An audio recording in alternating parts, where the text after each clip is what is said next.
The docking bay was chaos when Yuna and Do-hwan finally reached it, and ships were launching in panic, and guards were fighting freed slaves, and the station's emergency systems were screaming warnings that no one was listening to. Do-hwan could barely walk now, and Yuna had his arm over her shoulders, and she was half carrying him through the madness. His blood was warm against her skin, and she could feel his life force flickering like a candle in a storm. But he was still moving.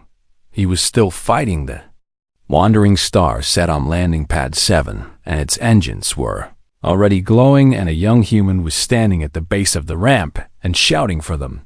That must be Jinzi. Yuna pushed forward, and Do-hwan stumbled beside her, and they were so close now, and safety was right there. But the universe was not finished testing Thema. Group of guards cut off their path, and behind them more were coming, and they were surrounded and outgunned, and Do-hwan could barely stand. He pushed away from Yuna and drew his weapon, and it had maybe 3 shots. "Left go," he said. She stared at him. "What, get to the ship, and I will hold them off. You will die." Smiled, and it was sad and tired and peaceful. Maybe no. She grabbed his arm, and her light flared bright enough to make the guards flinch. "No," she said again, "and I did not call out in the darkness just to watch you die for me. And that is not how this ends." He opened his mouth to argue, but she was already moving. She stepped in front of him, and she faced the guards. And she closed her eyes, and she reached deeper than she had ever reached before her.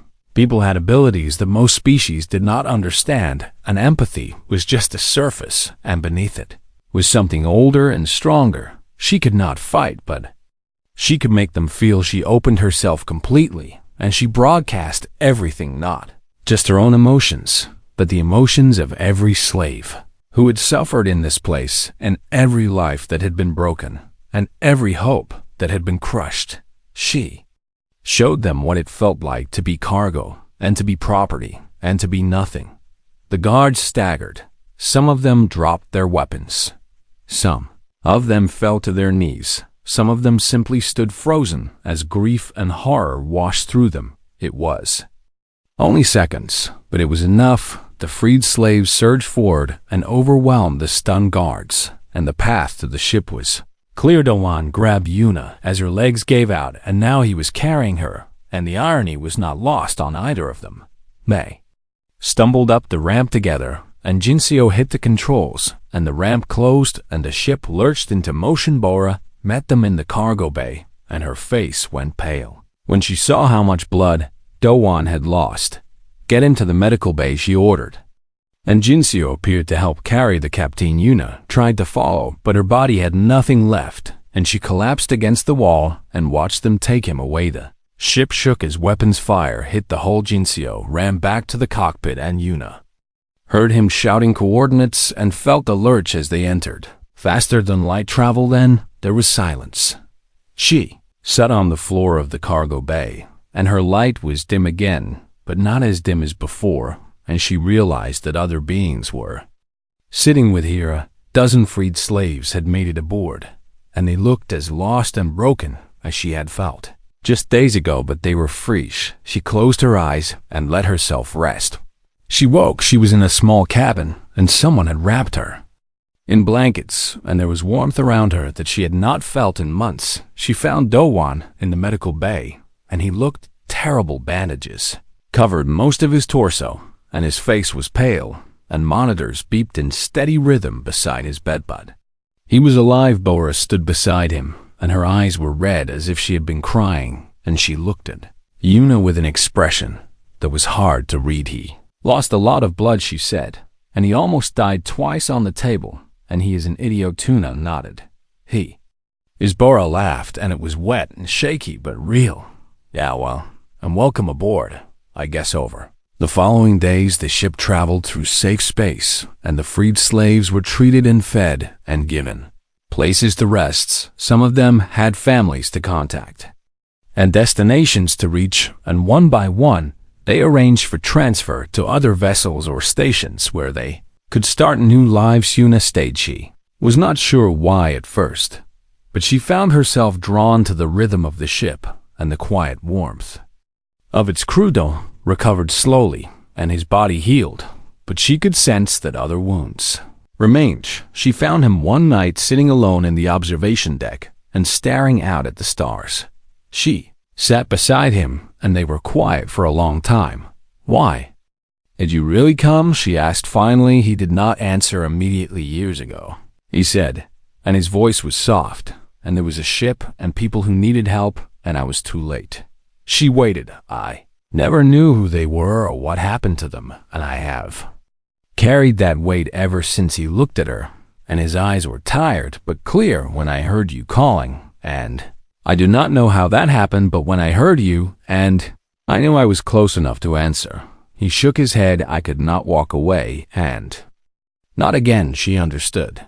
"You saved me because you could not save them, maybe, or maybe I just heard someone asking for help, and something in me refused to ignore it." Smiled. "Humans are like that, and we cannot help it, and we hear someone crying out in the dark, and we have to try." She reached out and took his hand, and her light pulsed warm and steady. "Among my people," she said, "and when someone answers a call in the darkness, they are bound to each other, and it is a sacred thing." She looked at him. "But I think humans do not need sacred bonds to do what you did, and you just need to know that someone needed you." He was quiet, and they nodded. "Yeah, and that is pretty much it." They sat together in the starlight, and the silence was comfortable. Now eventually, she spoke again. "I want to stay." He looked at her. "The ship could use someone with your abilities, and Bora is tired of being the only one who can sense when I am being stupid." Yuna laughed, and it was the first time she had laughed in 6 months, and it felt strange and wonderful. "I want to listen," she said, "and the way you listened, and I want to help you find others who are calling out." Doan considered this. "That is a dangerous life." She shrugged. "I have already survived the worst thing that ever happened to me, and now I want to make sure others survive too." He smiled, and it was not sad this time. "Welcome to the crew then." She looked out at the stars, and they were beautiful and endless and full of possibility. Somewhere out there others were suffering, and others were calling out in the darkness, and others were waiting for someone to answer. She would listen for them, and now she had someone who would help her answer. Her light glowed steady and warm, and it was brighter than it had been in years. She had called for hope in the darkness, and a human had come. That was a story worth carrying forward. That was a story worth sharing. And somewhere in the vast galaxy, others would hear it, and they would know when you call out in the dark. And when everything seems hopeless and when you have nothing left, sometimes a human will hear you, and humans, she had learned, do not know how to give up. The corridors of the Vethkari dark market had become a war zone, and the sound of alarms mixed with shouts and weapons fire and the thunder of running feet. Doan pulled Yuna through the chaos, and his grip on her hand was firm but not painful. And he moved with a certainty that amazed her, had memorized every route and every turn and every potential obstacle around them. The freed slaves scattered in all directions, and some of them fell to guard fire, and some of them fought back with desperate fury, and some of them simply ran for any exit they could find. Yuna wanted to help them. She wanted to save everyone. But Doan kept moving, and she understood why they could not save anyone if they were captured or killed. They had to survive. First, her empathic abilities were overwhelming in this chaos, and she felt fear and rage and pain and hope all crashing together, like waves in a storm. But she also felt the steady pulse of determination coming from the human beside her, and she anchored herself to that. They reached a junction, and Dohan stopped and pressed them both against the wall guards ahead. He whispered she could feel them too, and there were 6 of them, and they were angry and afraid and ready to kill. Doan checked his weapon, and she saw that he was running low on charge, and she knew he could not fight through 6 guards alone. "Give me your hand," she said. Looked at her with confusion, but he did not hesitate. He gave her his hand. She closed her eyes and reached out with her abilities, and she had never done this before, but desperation taught lessons that practice could not. She pushed calm and confusion and the sense that there was nothing wrong here, and that the threat was somewhere else. The guards hesitated. Their weapons lowered slightly. Their attention drifted. "Now," Dohan said, and he pulled her forward, and they walked past the guards as if they belonged there, and no one stopped them once. They were clear. He looked at her with something like, that was incredible. She was trembling from the effort, and her light was flickering, and she felt hollow inside, but she managed a weak smile. "Do not ask me to do that again." Nodded and kept moving. They climbed through a maintenance hatch and into the ventilation system that Dohan had mapped the day before, and the shafts were cramped and hot, but they were empty of guards. Yuna followed him through the darkness, and her glow provided just enough light to see by behind them. The sounds of chaos faded into a dull roar. They were halfway to the docking bay when the shaft ahead of them opened, and Dohan found himself staring into the barrel of a weapon cowl. Drevin smiled with teeth that were sharp and yellow. "Did you really think I would not anticipate this?" he asked guards. Grabbed them from behind and dragged them out of the shaft and into a wide corridor that led to the crime lord's personal quarters. Drevin walked around them slowly, and his cold eyes studied Dohan with something between curiosity and contempt. "You have cost me a great deal of money, human, and you have damaged my operation, and you have freed valuable merchandise." His tail swept the floor with a sound like scales on stone. "I want to understand why." Dohan stood straight, despite the guards holding him, and his face was bloody, but his eyes were clear. "Does it matter?" Drevin tilted his head. Humor. Dohan looked at Yuna and then back at the crime lord. "She called for help, and I heard her, and I came." Answer seemed to genuinely confuse Drevin. Blinked his reptilian eyes, and his jaw worked as if chewing on something he could not swallow. "That is not an answer," he said, "and that is not a reason, and you are not making sense." Dohan shrugged. "I know." Draven stepped closer, and his voice dropped to a hiss. "What is she to you, human? And tell me the truth, and perhaps I will make your death quick." "She is nothing to me." "Then why?" "Because she needed help." Drevin stared at him for a long moment, and then he laughed, and the sound was cold and empty. "You are defective," he said, "and your species is defective, and you throw away your lives for strangers, and you feel pain for beings you have never met, and you are broken in ways I cannot comprehend." "Maybe," Dohan said, "or maybe you are the broken ones." Dreven's amusement vanished, and his hand moved faster than Dohan could react, and claws raked across his chest, and blood sprayed across the floor. Yuna screamed. Dohan staggered but did not fall. The guards expected him to collapse, but he straightened, and he looked at Drevin with blood running down his chest, and he smiled. "Is that all you have?" Draven struck again and again, and each blow should have ended the fight, and each blow was answered with the same stubborn refusal to fall. The other slaves who had been recaptured and brought to witness this execution began to stir. They watched the human bleed, and they watched him stand, and they watched him refuse to break. Yuna felt their emotions shifting, and fear was becoming something else, and despair was becoming something like hope. One of them shouted. Others joined the guards, turned to control the crowd, and in that moment of distraction, Dohan moved. He broke free of the hands holding him, and he tackled Drevin, and they crashed to the floor in a tangle of limbs and blood. And for Yuna did not think, she acted. She reached out with everything she had, and she pushed emotions into the minds around her. Courage and rage and the desperate certainty that this was their only chance. The slaves attacked their guards. The corridor exploded into violence. Dohan and Drevin fought on the floor, and the human was losing, and he was bleeding from a dozen wounds, and his strength was fading. But he would not stop. He got his hands around Drevin's throat, and he squeezed, and the crime lord's claws tore at his arms, and he did not let go. Drevin's eyes bulged, and his struggles weakened, and finally he went limp. Dohan released him and crawled away and collapsed against the wall. Yuna ran to him and pressed her hands against the worst of his wounds, and her light was bright now, and brighter than it had been in months. "Stay with me," she begged. He looked up at her, and his eyes were unfocused, but he managed a weak grin. "Did we win?" She looked around at the chaos and the fallen guards and the freed slaves who were now fighting their way toward freedom. We are not done yet. He nodded and let her help him to his feet.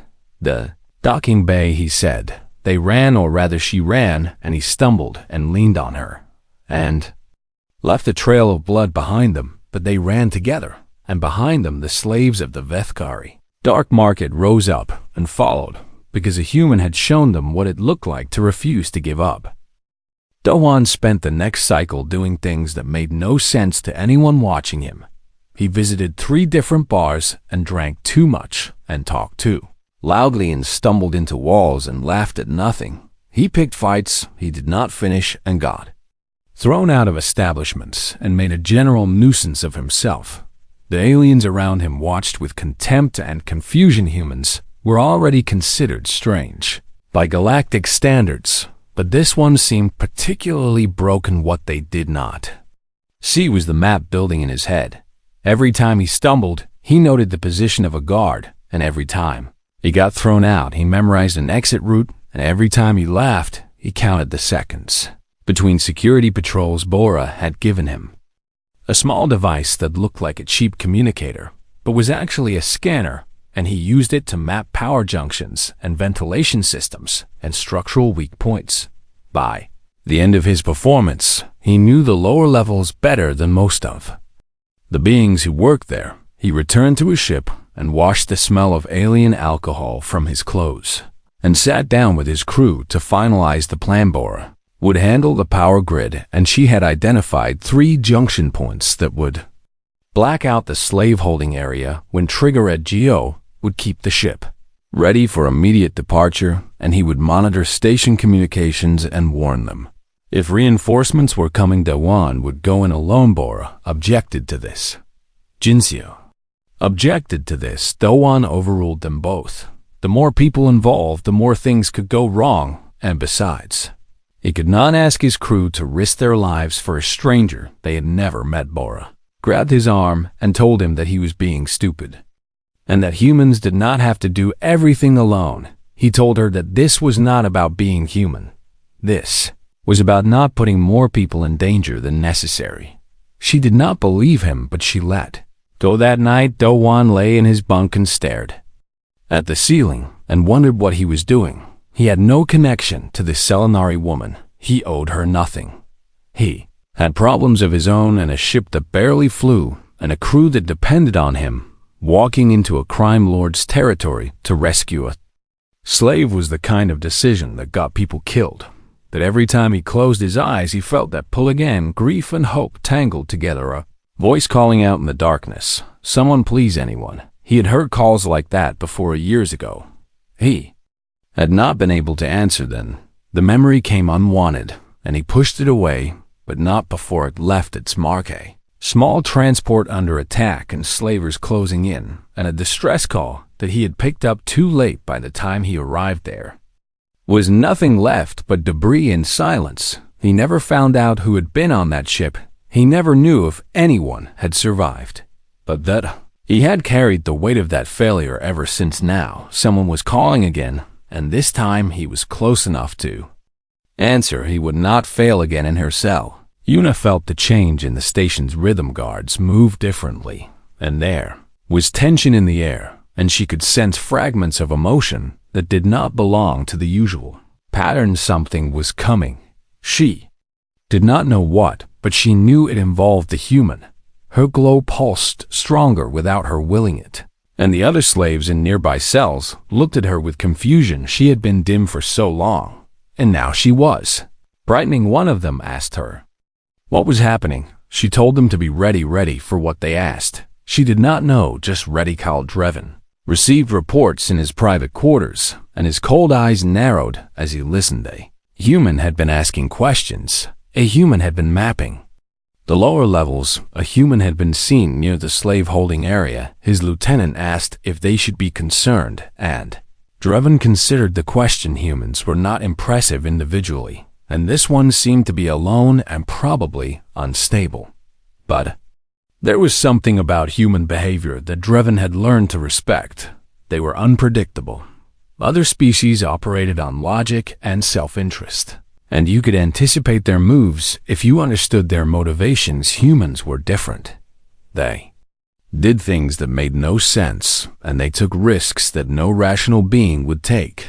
And sometimes they succeeded through sheer stubborn refusal to accept reality. Driven ordered increased security around the slave-holding area. He also ordered his people to watch for the human and to bring him in if he caused any trouble.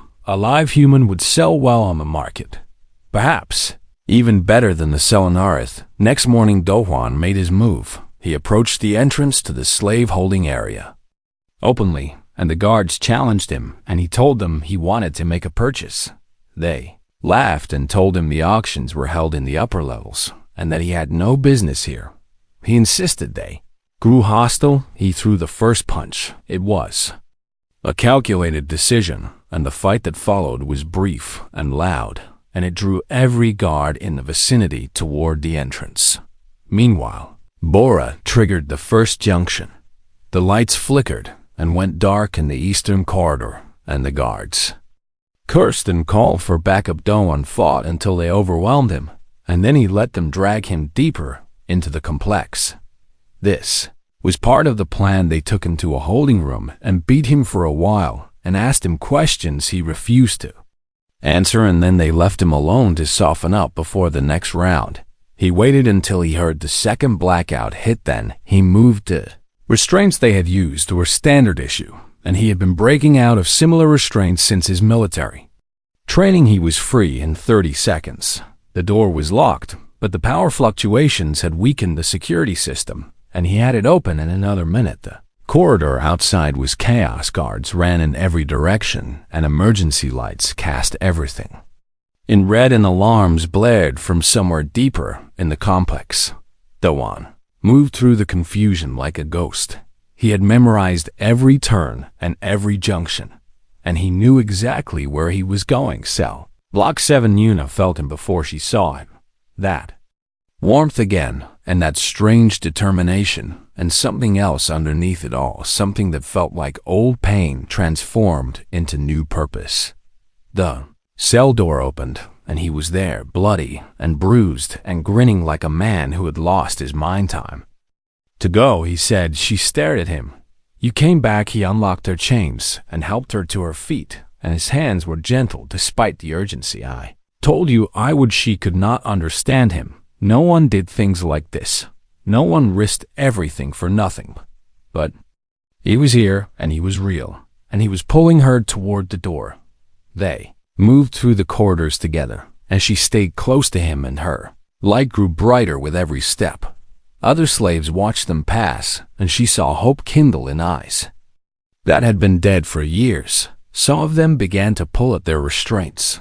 Some of them began to call out. Doan looked at her, and then at the cells around them, and she felt the calculation happening in his mind. We cannot take them all, she said. He shook his head. Watch me. He moved to the nearest control panel, and his fingers flew across the interface, and one by one the cell doors began to open. Alarms screamed louder. More guards would come, but the slaves were already moving, and they were angry, and they had nothing left to lose. Chaos erupted, and in the middle of it all, Dawan grabbed Yuna's hand and ran. This was impossible, she thought. This was madness. This was so completely and utterly human. The lower levels of the Vethkari dark market were darker than the rest of the station, and the air grew thicker, and the crowds thinned out, and the beings who walked these corridors moved with purpose or desperation. Dwan kept his pace steady and his expression neutral, and he had learned long ago that confidence was armor in places like this. Show fear and predators would circle. Show aggression and guards would take notice. Show nothing, and you became invisible. He passed stalls selling weapons that could melt through starship hulls, and drugs that could rewrite neural pathways and information. Brokers who sat in shadow and watched everyone with recording devices hidden in their eyes. None of this interested him. He was following something else now, and he did not understand what it was, but he could not turn back. The feeling had returned as he descended deeper into the station. It was faint but persistent, like a thread wrapped around his heart and pulling gently forward. Grief and hope tangled together. Someone was calling out, and he was somehow hearing it. Had never experienced anything like this before, and he wondered if he was losing his mind, and he wondered if the recycled air on his ship had finally damaged his brain, but the feeling was too real to ignore. He found a bar that catered to mercenaries and information traders, and he ordered a drink he did not want, and he sat at the counter and listened. Conversations around him were mostly useless, but he caught fragments about cargo schedules and security rotations, and then he heard something that made him go still. Two Cassari were discussing the slave auction.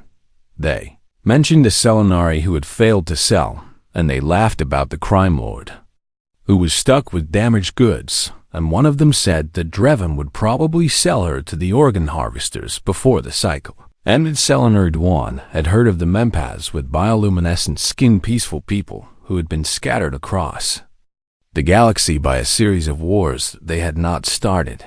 He finished his drink and left coins on the counter and walked out of the bar with his jaw tight. Thread in his chest pulled stronger. Now he found a guard standing near the entrance to the slave holding area, and he approached with the casual arrogance of a man who had business here. The guard was Thorathi, like the crime lord, and his scales were a dull green, and his eyes were cold and suspicious. Doan offered money. The guard refused. Edoan offered more money and mentioned that he was looking for something specific and that he had heard rumors about a glowing one and that he was willing to pay for information. The guard studied him for a long moment and then took the money and spoke in low tones. The Selenari was in cell block 7, and she was scheduled for processing in 2 cycles, and after that she would be gone. One way or another, Daewon thanked him and walked away, and his mind was already working through possibilities. He found a ventilation access panel in a maintenance corridor, and he pulled out a small toolkit from his jacket, and he worked the panel loose and climbed. Inside, the shafts were narrow and hot and filled with the hum of machinery, but Doan had crawled through worse during his military days, moved through the darkness and counted junctions, and followed the map he was building in his head. Cell block 7. He found a grate that looked down into a row of cells, and he peered through the narrow slats and saw beings huddled in the dim light. Most of them were broken. He could see it in their posture and in the emptiness of their eyes and in the way they did not react to anything around them. But one was different. She sat against the wall of her cell, with her knees pulled to her chest, and her skin gave off a faint shimmer of light that pulsed like a slow heartbeat. She was young and thin and bruised, and the chains on her wrists looked too heavy for her frame. But she was not empty. Something in her was still fighting. Daewon pressed his face closer to the grate, and he watched her for a long moment, and he felt the pull in his chest grow stronger. This was her. He did not know how he knew, but he knew. She had called out somehow, and he had heard her. He tapped gently on the grate. The sound was small, but she heard it, and her head came up, and her eyes searched the darkness above her. Tapped again. She moved closer to the wall beneath the grate, and tilted her head up, and he could see her face now, and there was fear there, but also something else, hope. He spoke in a whisper that barely carried through the metal slats. She flinched at the unfamiliar language, but then her eyes widened, and she whispered back in broken common tongue, "Who is there?" He told her his name, and he told her he was human, and he saw the way she reacted to that word. "You are real," she breathed, and there was wonder in her voice. He asked her name, and she told him it was Yuna, and he asked her if she could hold on for a little longer. She asked him why he was here and why he was helping, and why a human would risk anything for a stranger he had never met. Daewon did not have a good answer. He told her the truth. He did not know why he had felt something, and he had followed it, and now he was here, and he was not going to leave her behind. "I heard you," he said, and the words felt strange but also right. "Do not know how, but I heard you calling, and I cannot just walk away." Yuna stared up at the grate, and her light pulsed brighter for a moment, and he could feel something warm brush against his mind. "You are strange," she said. Almost laughed, yeah. He agreed humans are like that. He told her to be ready, and he told her he would come back, and he told her not to give up. She nodded, and there were tears on her face, and her glow was stronger than before. He slipped back through the ventilation shafts and made his way to his ship, and his crew looked at him with questions in their eyes, but he did not answer them yet. He sat in his cabin and pulled up everything he could find about the station layout, and the security systems, and the patrol schedules. He had done rescues before. He had done impossible things before, but never alone and never against an entire criminal operation, and never with so little preparation. Bora found him an hour later and asked him what was happening. He told her. She listened, and then she called him a fool, and then she asked him what he needed her to do. That was why he loved his crew. They did not question the madness. They just helped. Agencio came in next, and Dowan told him too, and the young navigator went pale, but nodded, and said he would keep the engines ready down. Worked through the night, and by morning, he had a planet. Was desperate and dangerous, and probably suicidal, but he had made a promise to a stranger in the dark, and he intended to keep it back. In her cell, Una pressed her hand against the wall beneath the grate, and felt the faint echo of warmth that the human had left behind for the first time in 6 months. She believed that she might survive this. A human had come, and humans, she was beginning to understand, did not know how to give up. The auction block smelled of fear and rust and the sweat of 100 different species pressed together in the dim light of the Vethkari dark Marketuna stood with her wrists bound in chains that burned cold against her skin, and she kept her eyes fixed on the floor, because looking at the crowd only made everything worse.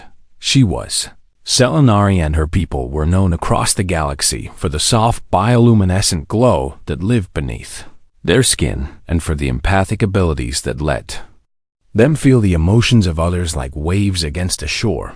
But her light had dimmed months ago, and now she could barely produce more than a faint shimmer along her arms. The emotions in this place were a poison she could not escape. Greed crawled through the air like something alive, and cruelty sat heavy on her chest, and indifference was perhaps the worst of all, because it meant no one here saw her as a person. She was cargo, she was profit, she was nothing.